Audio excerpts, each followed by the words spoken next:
Graça e paz, pastora Soninha. Vamos ler os capítulos 14, 15 e 16 do livro de Gênesis. E aconteceu nos dias de Anrafel, rei de Sinar, e Arioque, rei de Elazar, e Quedorlaomer, rei de Elão, e Tidal, rei de Goim, que estes fizeram guerra a Bera, rei de Sodoma, e Birza, rei de Gomorra, e Sinabe, rei de Admar, e a Semeber, rei de Zoim, e ao rei de Bela, esta é Zoar. Todos esses se ajuntaram no vale de Sidim, que é o mar de Sal. 12 anos haviam servido a Quedorlaomer, mas ao 13º ano rebelaram-se.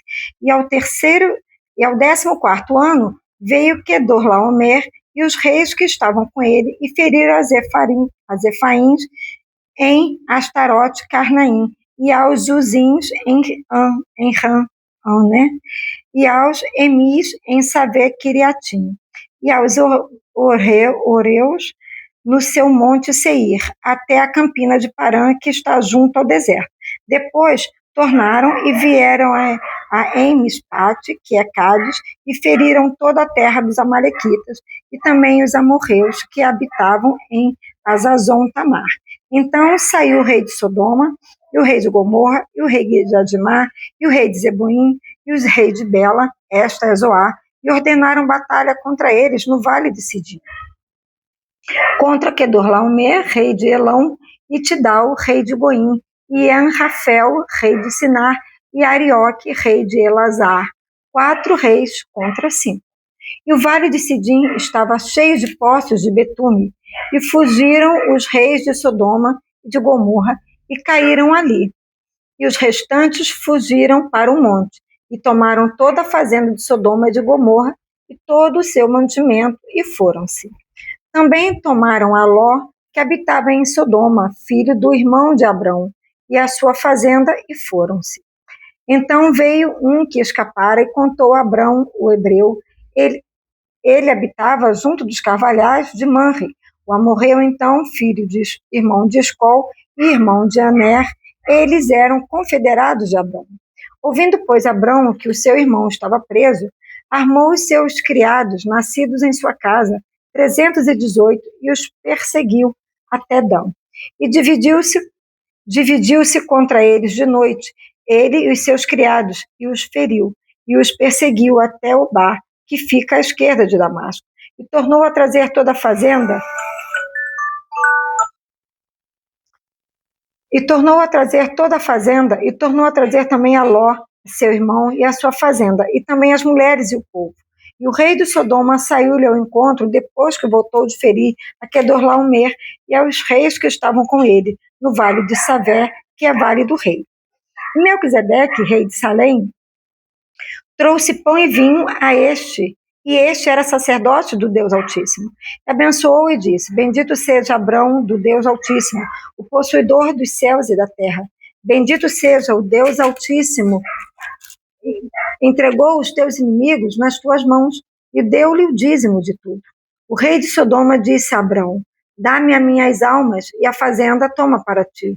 Abrão, porém, disse ao rei de Sodoma: Levantei minha mão ao Senhor, o Deus Altíssimo, o possuidor dos céus e da terra, e juro que, desde um fio até a correia de um sapato, não tomarei coisa alguma de tudo que é teu, para que não digas: eu enriqueci, Abrão, salvo tão somente o que os jovens comeram e a parte que toca aos varões que comigo foram, Aner, Escol e Manre, e estes que comeram a sua parte. Depois dessas coisas, veio a palavra do Senhor a Abrão em visão, dizendo: Não temas, Abrão, eu sou o teu escudo, o teu grandíssimo galardão. Então disse Abrão: Senhor Jeová, que hás de me dar? Pois ando sem filhos, e o mordomo da minha casa é Damasceno Eliezer. Disse mais Abrão: Eis que me não tens dado semente, e eis que um nascido da minha casa será o teu herdeiro.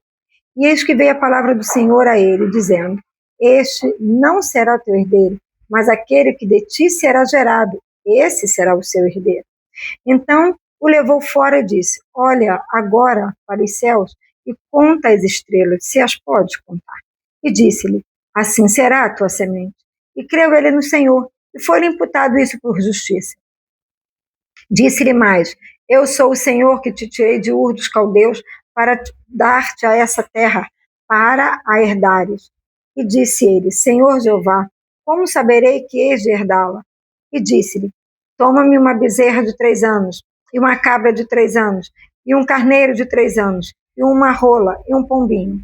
E trouxe-lhe todos estes, e partiu-os pelo meio, e pôs cada parte deles um frente da outra.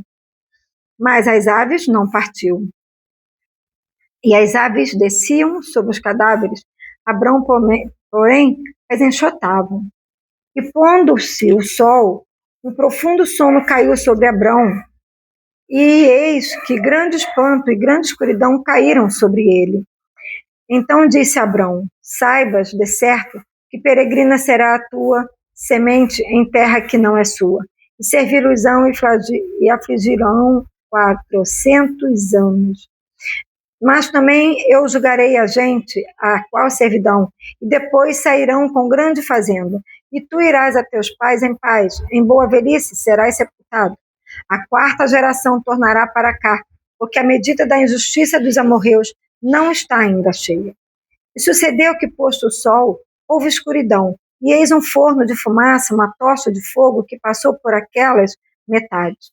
Naquele mesmo dia, fez o Senhor um concerto com Abrão, dizendo: a tua semente tenho dado esta terra, desde o rio do Egito até o grande rio Eufrates, e o Queneu, e o Quenezeu, e o Cadmoneu, e o Eteu, e o Ferezeu, e os Refraíns, e os Amorreu, e o Cananeu, e o Girgazeu, e o Jebuseu.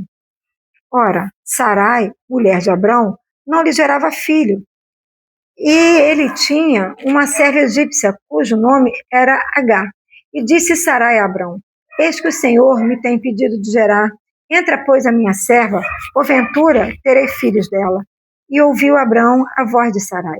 Assim tomou Sarai, mulher de Abrão, a Agar, egípcia, sua serva, e deu-a por mulher a Abrão, seu marido, ao fim de 10 anos que Abrão habitara na terra de Canaã. E ele entrou a Agar, e ela concebeu. E vendo ela que concebera, foi sua senhora desprezada aos seus olhos. Então disse Sarai a Abrão: meu agravo seja sobre ti. Minha serva pus em teu regaço. Vendo ela agora que concebeu, sou menosprezada aos seus olhos. O Senhor julgue entre mim e ti. Disse Abrão a Sarai: eis que tua serva está na tua mão. Faze-lhe o que bom é aos teus olhos. E afligiu-a Sarai, e ela fugiu de sua face. E o anjo do Senhor a achou junto a uma fonte de água no deserto, junto à fonte no caminho de sul. E disse: Agar, serva de Sarai, de onde vens e para onde vais? E ela disse: venho fugida da face de Sarai, minha senhora. Então lhe disse o anjo do Senhor: torna-te para tua senhora e humilha-te debaixo de sua mão. Disse-lhe mais o anjo do Senhor: multiplicarei sobremaneira a tua semente, que não será contada por numerosa que será. Disse também o anjo do Senhor: eis que concebeste, e terás um filho, e chamarás o seu nome Ismael, porquanto o Senhor ouviu a sua aflição. Ele será homem bravo, e a sua mão será contra todos, e a sua mão de todos contra ele, e habitará diante da face de todos os seus irmãos.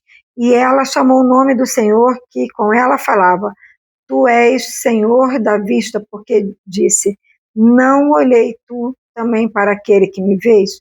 Por isso se chama aquele poço de Laai-Roi.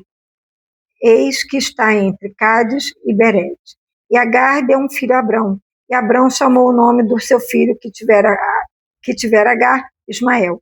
E era Abrão da idade de 86 anos, quando Agar deu Ismael a Abrão. Vemos guerras desde o princípio. Guerra é uma coisa que destrói vidas, que destrói comunhão. E nessas guerras, Ló foi levado. E Abrão resgatou Ló, resgatou todas as coisas de Ló. E logo a seguir, nós vemos que Abrão queixou-se com Deus que ele não tinha descendência. Para quem todas as coisas seriam dadas, seriam herdadas, quem as herdaria? e ele pensou que fosse o mordomo dele, e Deus disse, não, será um de você. A Sarai era idosa, era estéril, Abrão, né, também já estava idoso, mas Sarai teve uma ideia, não é verdade? Ela pegou a escrava e ofertou a escrava a Abrão. E dali a escrava ficou grávida, começou a desprezar Sarai, e quando Sarai afligiu, né, a escrava, corrigiu a escrava, foi falar com a escrava simplesmente fugiu. O anjo então mandou voltar e se humilhar. Sabemos que o filho nasceu e recebeu o nome de Ismael, como o anjo havia falado. Nós vemos aqui o início de um conflito que ainda hoje persiste sobre a terra, né? Os descendentes de Ismael, os descendentes de Isaac.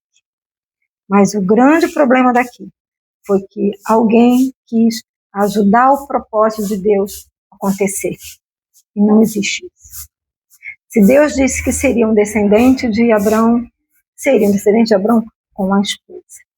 E Sarai quis dar a ajudinha, né? Porque naquela cultura, tudo que era da escrava era da senhora. Né? Mas com Deus não é assim. Deus, ele não trabalha conforme as culturas. Deus trabalha conforme a palavra dele. Se uma cultura não está de acordo com a palavra do Senhor, o Senhor não vai trabalhar naquela cultura para realizar a palavra dele. Ele poderá mudar a cultura conforme a sua palavra. Deus muda as nossas vidas conforme a sua palavra. Deus cumpre o propósito nas nossas vidas conforme a sua palavra. Deus, eu coloco essa família em tuas mãos, coloco essas famílias em tuas mãos, coloco esses lares em tuas mãos, abençoa, Deus, e que eles tenham, Deus, a confiança de que a palavra do Senhor será cumprida. Eles não precisam querer mover peças para ajudar que a sua palavra se cumpra. O Senhor é suficiente para cumprir. Em nome de Jesus, seja engrandecido e que a fé deles seja aumentada, Deus, no nome de Jesus. A graça do Senhor Jesus, o amor de Deus, a comunhão do Espírito Santo, seja com todos vocês. Amém.